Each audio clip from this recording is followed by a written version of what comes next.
এর ভিতরে আমার বিভাগ হচ্ছে বরিশাল। নিঃসন্দেহে আমি বরিশাল সাপোর্টার।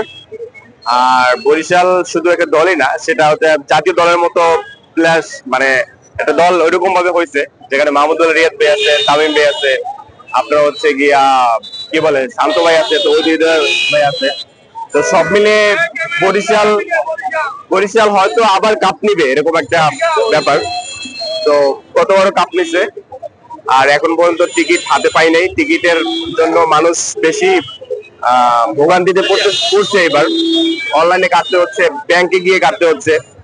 তো আমিও এখন পর্যন্ত টস হয়ে গেছে, এখন পর্যন্ত টিকিট হাতে পাই নাই।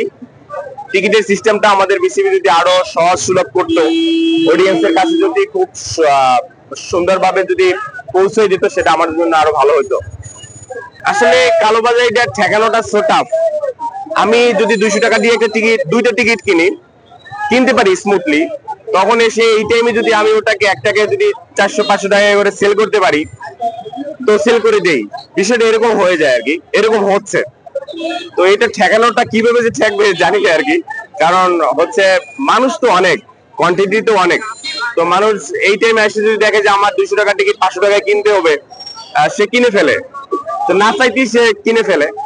আর যদি হচ্ছে কি 2-3 দিন আগে ছাড়া হয়, ওই টিকিটটা কয়েকবার বিক্রি হয়। এটা কিভাবে সমাধান হবে ঠিক জানি না। আমার মনে হয় এটা সমাধান করা সম্ভব কিনা তাও আমার আসলে জানা নাই। কারণ হচ্ছে আমরা ক্রিকেটকে ভালোবাসি, 200 টাকার টিকিট 500 টাকা করে হলেও আমরা কিনে খেলা দেখতে চাই। তো এটা আসলে টাকার দিকে তখন আমরা তাকাই না, কারণ খেলা দেখতে হবে, সবাই একসাথে মিলে দেখতে হবে। এখানে বাইরে প্লেয়ার থাকে, যেরকম আমাদের বরিশালে এবার হচ্ছে সায়েন্স আফ্রিদি আছে, যাকে যে মাঠে থাকলে মানে একটা অন্যরকম এনার্জি থাকে শরীরে। তো আবার হচ্ছে সিলেটে দেখলাম ওই যে রাকিন কর্নওয়েল আসছে, তো তার 6 মারার জন্য মানুষ দেখার জন্য অপেক্ষা করে। আর এবারে বিপিএলটা নতুন বাংলাদেশের বিপিএলটা আমার মনে হয় একটু মানুষ বেটার ফিল করতেছে। তো কুমিল্লা দল থাকলে মনে হয় আরো ভালো হতো, কারণ কুমিল্লা অল ওভার সবচেয়ে ভালো টিম করে। তো কুমিল্লাকে এবার বিপিএল মিস করবো। ওয়ালটনের পণ্য কিনে জিতে নিতে পারেন নগদ 20 লক্ষ টাকা। Double million offer, Walton fridge কিনে পেতে পারেন 20 লক্ষ টাকা। রয়েছে কোটি কোটি টাকার নিশ্চিত উপহার।